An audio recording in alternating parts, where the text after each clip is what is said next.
Well, Immanuel Baptist Church, it is so good to be here. I'm excited to be able to bring God's Word to you this evening.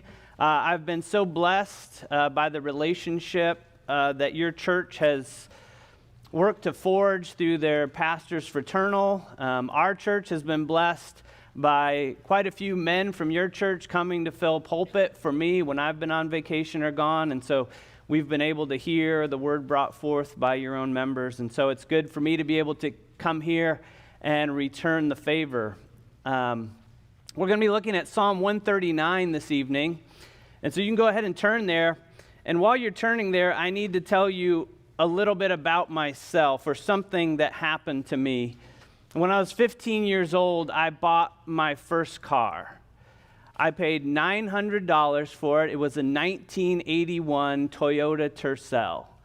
I had saved up all my lawn mowing money. I had worked at an A&W restaurant for a couple months, and that was what I put my money towards. I didn't have my license yet, and so I washed the car. It sat in the driveway, and I would pretty regularly go out there and just sit in it, just sort of imagining what it was going to be like when one day this car got out on the road and I was the one driving it. I mean, it was definitely not a cool car, but it was my car, and I thought it was amazing. But here's the thing. Sitting in a car it's a fine thing to do, but that's not really the purpose of a car, is it? A car is a vehicle. It is meant to take you from one point to another. And so I mention this because I feel so often we come to Psalm 139 and we use it very much in the same way that I used my car when I was 15 years old. I used it for a perfectly good reason, but not the main point of the car. And I think many of us who have been in the church for any length of time are quite familiar with Psalm 139, or at least portions of Psalm 139. And we love to use it, but we rarely use it for its main purpose. And I hope this evening, as we work our way through this psalm, it shouldn't take us more than a couple hours. That's like a pastor's favorite joke when he visits a church. Anyway, as we make our way through this psalm, I hope to help you understand what this psalm is really for. So we're going to look at three mistakes that we make when we use Psalm 139, and I hope to correct those. The first mistake we make is we twist the original intent. We twist the original intent. Let's just begin reading the first 18 verses of this psalm. I'll read them to you. This is a psalm of David. It says, "O Lord, you have searched me and know me. You know when I sit down and when I rise up. You discern my thoughts from afar. You search out my path and my lying down and are acquainted with all my ways. Even before a word is on my tongue, behold, O Lord, you know it altogether. You hem me in behind and before and lay your hand upon me. Such knowledge is too wonderful for me. It is high. I cannot attain it. Where shall I go from your spirit, or where shall I flee from your presence? If I ascend to heaven, you are there. If I make my bed in Sheol, you are there. If I take the wings of the morning and dwell in the uttermost parts of the sea, even there your hand shall lead me, and your right hand shall hold me. If I say, surely the darkness shall cover me, and the light about me be night, even the darkness is not dark to you. The night is bright as day, for darkness is as light with you. For you formed my inward parts, you knitted me together in my mother's womb. I praise you, for I am fearfully and wonderfully made. Wonderful are your works. My soul knows it very well. My frame was not hidden from you when I was being made in secret, intricately woven in the depths of the earth. Your eyes saw my unformed substance, and in your book were written, every one of them, the days that were formed for me, when as yet there was none of them. How precious to me are your thoughts, O God! How vast is the sum of them! If I would count them, they are more than the sand. I awake, and I am still with you. If you're not familiar with Psalm 139, if you are new to the Christian faith, I would hope that just reading that, you could see why it is such a beloved psalm and why people so regularly turn to it. It is well known, it is widely used, but I feel when we come to this first section of Psalm 139, so often we twist the original intent and we use it as a tool to emphasize the inescapable accountability that we have with God. That there is nothing that we can do that He will not see. There is nowhere that we can go that He will not find us. We use it to emphasize the fact that human accountability, as good as it is, has certain flaws. It has certain weaknesses. You can hide things from your spouse. You can deceive your boss. You can manipulate circumstances. You can look people in the eye and just straight up lie to them. And so often, they have no way of knowing. But God knows. God knows. You can't hide from God. You can't hide things from Him. He is so discerning. He is so all-knowing. He knows your thoughts before you think them. He knows your words before you speak them. And so it is very easy for us to take these verses and jump right in and portray God as if He is Big Brother, and Big Brother is always watching. Or He's like Santa Claus, and He sees you when you're sleeping, and He knows when you're awake, and He knows if you've been bad or good, so you better be good for goodness sake. That's how we tend to use these verses. I wonder if maybe you're a parent, and you've used these verses to kind of scare your kids into obedience.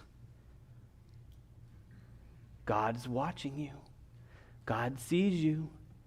Even when you're all alone, even when your lights are off, there's God. This is not David's intent. The psalm is not meant to be a scare tactic. That David is not using this to sort of remind himself that, oh, I better be good for goodness sake, because God knows where I am and God sees what I do, and there's nothing that I can hide from Him. He's not lamenting the fact that he can figure a way out around his internet filter, but he can't figure a way out around God's watching eyes. That's not what David's doing here. This is a joyful declaration. David is celebrating the fact that there is nowhere in the world, there's nowhere in heaven or on earth or under the earth that David could ever go where God would not be there. And that's not a scary thing. That's not an intimidating thing. That's not meant to shock him into obedience. That's to be a comfort to him. He says, such knowledge is too wonderful for me. He doesn't say, this scares me to death, to think that I can't go anywhere and God won't be there. He says, I praise you, for I am fearfully and wonderfully made. Wonderful are your works, and my soul knows it very well. How precious are your thoughts to me. God is a present and attentive God. He's not a distracted dad always on his phone, that David can never get his attention. He's there and he knows. He attends to David. These are not verses that you are supposed to drop in your teenager's lap when you think she's lying to you. And you can lie to me, but you can't lie to God. It's not what this is for. These are verses to read to your children when they're afraid of the dark. Darkness is not dark with God. These are verses that you need to read to yourself when you go and look at the news day after day after day, and it is horrifying. Terrible things happening. I mean, maybe some of you were looking just today at the hurricane sweeping through Louisiana and Mississippi. You go to these verses when you begin to wonder, where is God in all of this? And you find comfort here that he is ever present. For David, God's presence is not a threat to his autonomy. He's not a prison guard there to keep him in order. His presence means security. And the fact that there is nowhere that David could go, that God is not there, is meant to bring him peace. We find this echoed other places in the Psalms where we read, for example, that God is our refuge and strength, a very present help in time of trouble. Therefore, we do not fear. Or Psalm 23, even though I walk through the valley of the shadow of death, I will fear no evil, for you are with me. I think when you come to Psalm 139 and this beginning section, we see the merging perfectly of the transcendence and the immanence of God. God transcends his creation. He is everywhere. He is everywhere at all times. There is nothing that escapes him. And yet he is immanent. He's in the moment. He knows what is going on. He's there for David. I think one of the most endearing verses for me is verse 8. If I ascend to heaven, you are there. If I make my bed in Sheol, you are there. And what I love about this is the word you are there is supplied for the English language. It just says, if I ascend to heaven, behold you. If I make my bed in Sheol, you. Behold you. It's almost like, look, you're there. You're in heaven, there you are. You're in Sheol, there you are. Have you ever been somewhere, just a completely random place, an airport, gate, or a pizza shop in a town you've never been to, and you look over across the restaurant and there's somebody you haven't seen in 20 years? What are you doing here? Well, that happens like once or twice in your life. But David realizes that everywhere he goes, it's like that experience. God does not arrive there. He's already there. He doesn't have to wait for him. You know, you forget to pick your kid up at soccer practice or something, and you call him, you're like, I'll be there in 5 minutes, you know. He's never there in 5 minutes. He's always there. Don't twist the intent of these verses. It's too beautiful to twist it into something that's meant to make us feel sort of almost scared of God. And this is meant for us to be comforted by the fact that we cannot go anywhere, that God will not be there. We cannot think any thought that he does not know. We never arrive at a point that he has not anticipated or understood or known in advance. You don't need to go to Psalm 139 to emphasize that you can't hide your sins from God. And what happens when you use the psalm that way is you rob it of its original intent, which was to bring peace through a reminder of God's eternal and unbroken presence. So, correct that first mistake. Don't twist the original intent of this psalm. The second mistake, and this is by far the greatest tragedy when we approach Psalm 139. The second mistake is that we ignore a huge chunk of the psalm.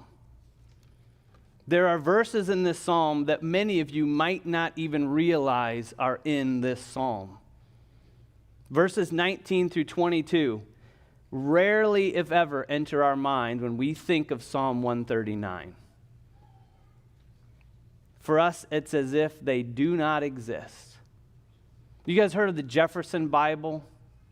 We reference it sometimes. Thomas Jefferson had a Bible. And oftentimes it's explained as that he cut out sections that he did not like from the New Testament. It's actually the opposite. He cut out the sections that he only liked and pasted them into a leather journal. And so his New Testament was 84 pages long. We sometimes do the same thing. When we just skip over sections. We would never go into our Bible with a pair of scissors and cut these verses out, but we do it practically speaking when we just never use them. We ignore them. We pretend as if they do not exist. Let's read them, 19 through 22. Oh, that you would slay the wicked, O God. O men of blood, depart from me. They speak against you with malicious intent. Your enemies take your name in vain. Do I not hate those who hate you, O Lord? And do I not loathe those who rise up against you? I hate them with complete hatred. I count them my enemies. You don't need to raise your hand, but I wonder how many of you knew Psalm 139 was an imprecatory psalm? Especially you seminary students, don't embarrass yourself in front of your professors. It was a long time before I did, because I did the same thing. I knew the first section of the psalm, and I knew the last two verses. That's what most of us know. I mean, I'd read the Bible so many times. I read the Bible every year, gone through this psalm I don't know how many times. But for whatever reason, when I think of this psalm, these are not the verses I think of. An imprecatory psalm is a psalm that contains statements of anger and hatred towards the wicked and wickedness of this world. And oftentimes imprecatory psalms will even include some sort of expression of a desire that God would, in his righteousness, strike down and destroy and bring judgment on these wicked individuals. And this is exactly what David says here. He has a plea to God. And the heart of his plea is twofold. He wants the wicked removed from him and destroyed. And he hates the wicked because they hate the Lord. He says that they speak against God, that they rise up against him. So often, whenever a pastor or a Bible study leader addresses the subject of anger, there's always the hands go up. What about righteous anger? What about that? You know, and we think of when the Apostle Paul says that in your anger do not sin, do not let the sun go down upon your anger. And we talk about the fact that you need to be you need to keep short accounts, and you need to hold on to your anger as short a time as possible and deal with it as quickly as you can. We know that there's something wrong about anger, right? Jesus in his Sermon on the Mount equates anger with murder. But at the same time, we do understand that there is such a thing as righteous indignation. Righteous anger is talked about in the Bible. And we often struggle to know where the line is between sinful anger on one side and righteous anger on the other. And here, in this psalm, where David has just extolled the goodness of God because he is all-knowing and he is ever-present, he doesn't transition. He just jumps right into the fact that he is angry. Angry to the point of hatred. His blood is boiling. But it's not boiling because these wicked people have done him wrong. So often that is the catalyst for our anger. Somebody has done something to us and we demand justice. And if we're not getting it, well, at least we can be angry. David is boiling because they have leveled their attacks against God. They hate God. They rise up against him. David has had his share of opponents. He has had plenty of opportunities to be angry about people for things they have done to him. I mean, King Saul would be the classic example. God's anointed king of Israel is coming after, again and again, God's anointed king of Israel. Saul gave David plenty of opportunities to be angry at him. That's not what causes David to be angry. That's not the reason for his anger.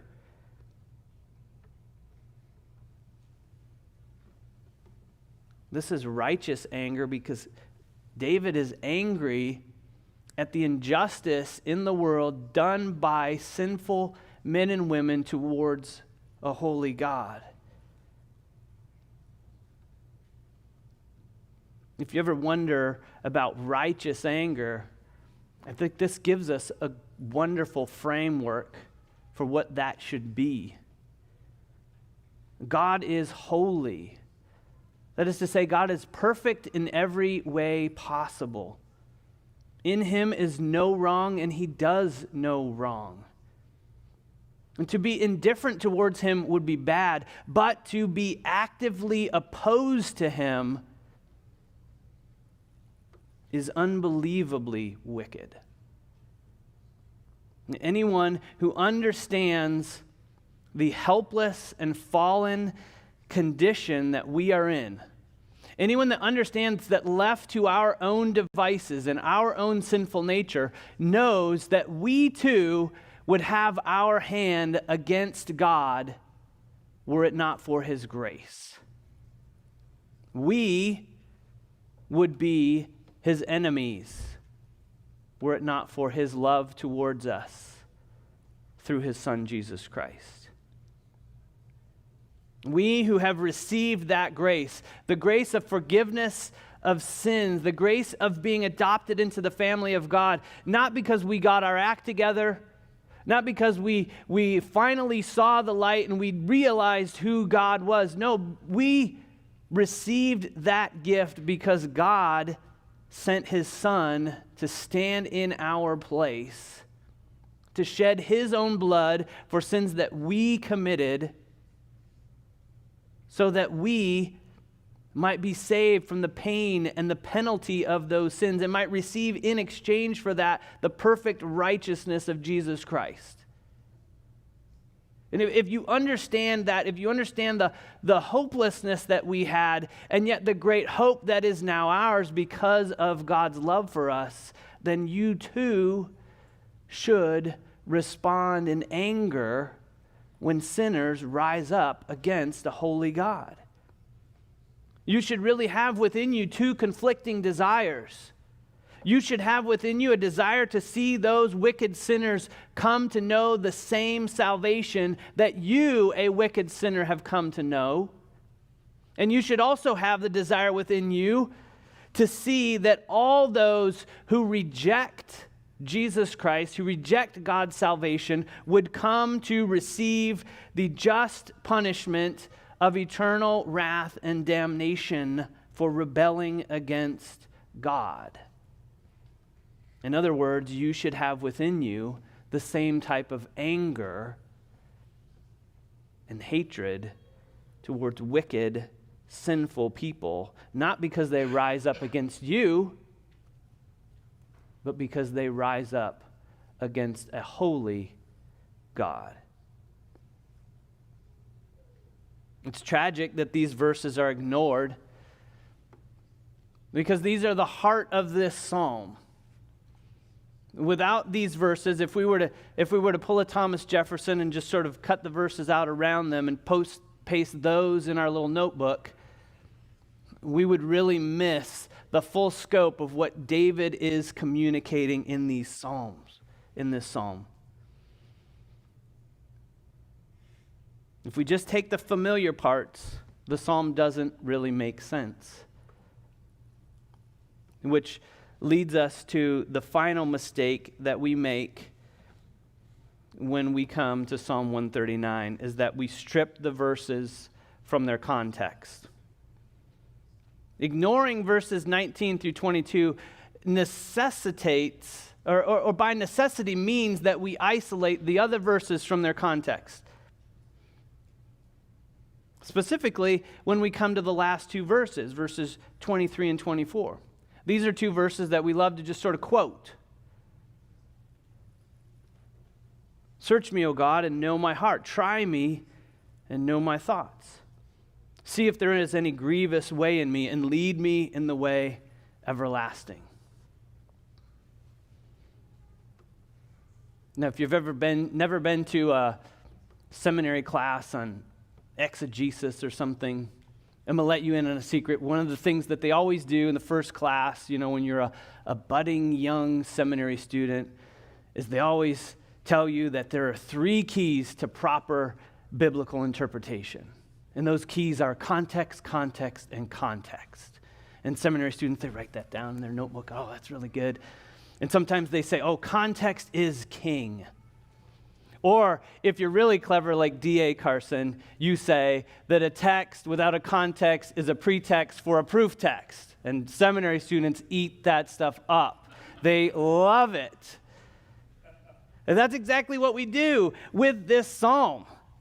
We take away all the context from it. If you don't know that David has just said, Lord, I hate those people who hate you and rise up against you, you don't really understand why he says, search me, O God, and know my heart. Try me and know my thoughts, and see if there is any grievous way in me, and lead me in the way everlasting. It's a wonderful prayer to pray. And I think so often the way we use that is we treat that as if I have confessed every sin I can think of. I've repented of everything I know, but I know I'm feeble and I'm frail. So, Lord, if you would just, point out those blind spots. I've confessed everything else that I can think of. But just search my heart and know me, and just see if there's any other wicked way in me, and point that out to me and lead me in the way everlasting. That's probably a good prayer to pray, probably rarely honest that we have confessed everything we know about and repented of everything we know about, but let's assume we have. That's still not what David is getting at here. Let's put this psalm together. To start off with, he says, God, everywhere I go, high, low, light, dark, waking, sleeping, near, far, everywhere, you are there. You are my maker. You know everything about me. You know my thoughts before I think them. You know words before I speak them. You know every day of my life before I have even lived it. And this is a wonderful reality. I love it. One other thing. I hate those who stand opposed to you, God. I want to be far from them. In your holiness, I want you to destroy these wicked people. I believe my anger and hatred is righteous. To the best of my knowledge, it is not motivated by lust, by pride, by idolatry, or selfishness. But you know me better than I know myself. I hold my righteous anger with an open hand. Reveal to me the truth about my anger. Show me if hatred is too strong a word, and if what I believe to be a passion for righteousness is actually sinfulness, please remove it from me. That is what David is saying in this psalm. And do you see why keeping these verses in their context is so important? We need this because you and I are angry people. We are. Our anger so often is literally staring us in the face, right? We got these masks on.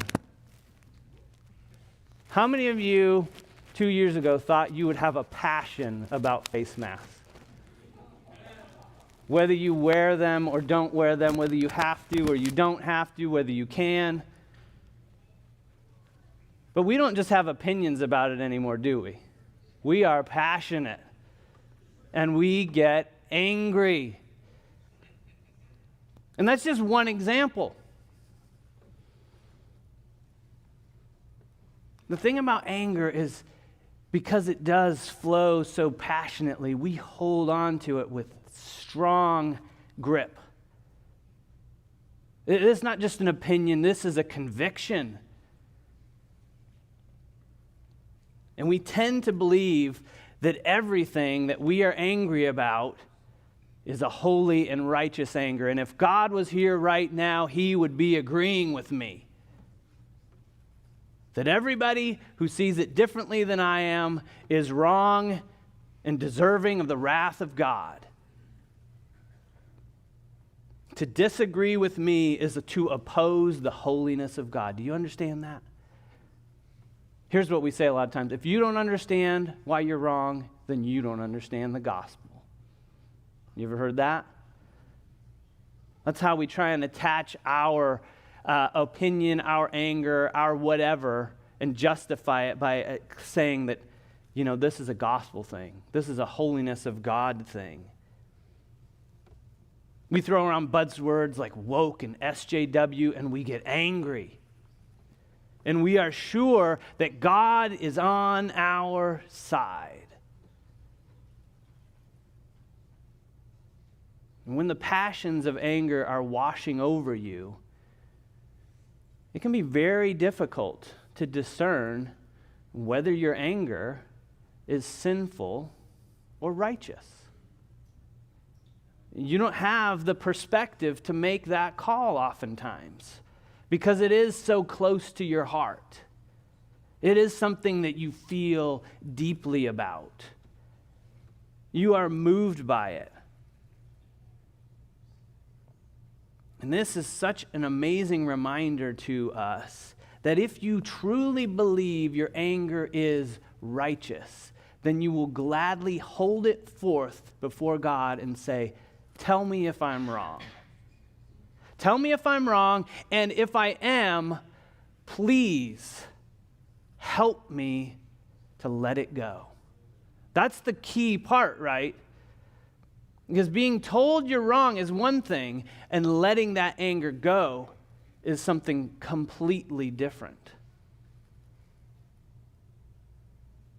And this is a man who knew who God was so well, who knew that he was the only person to whom David could turn, that David could not pull the wool over his eyes, could not deceive him in any way, could not somehow manipulate him or convince him or try and get him to see it his way, that God knew everything about him, and he would be a reliable source to turn to discern whether or not his anger, as much as he believed it to be righteous, was or was not. We need a God who knows us better than we know ourselves, to show us truths about our most closely held beliefs sometimes. We need to be willing to let go of our anger if it is shown to us to be sinful. We need to be willing to say, God, you know me better than I know myself, and you are holy. You know every one of my days, you know every one of my thoughts, you know all of my speech.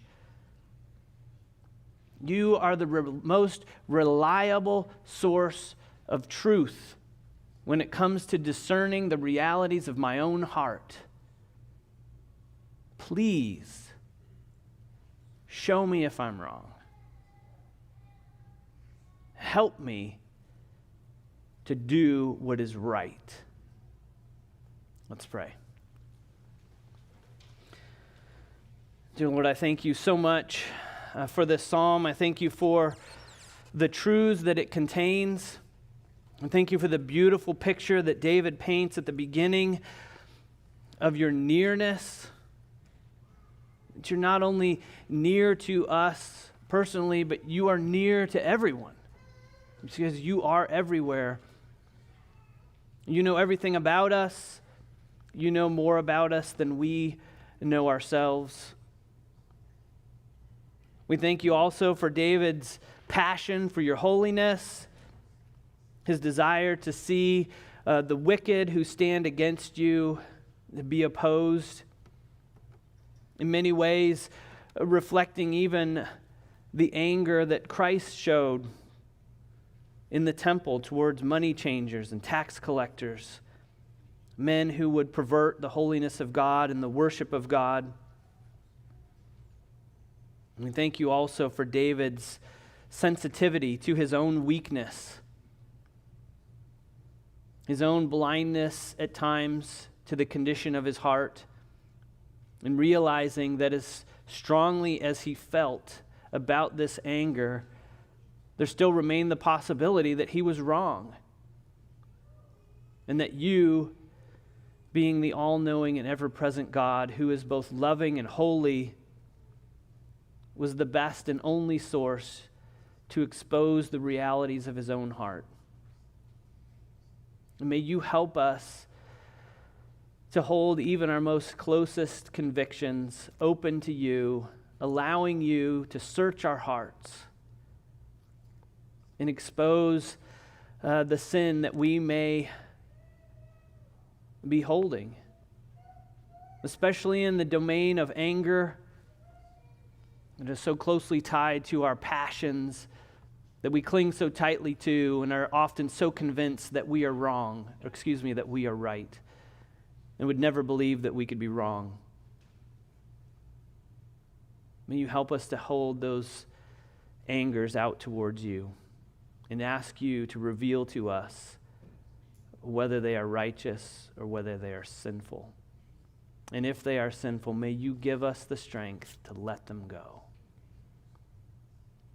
Not so that we would be vindicated, but so that you would be glorified in our lives.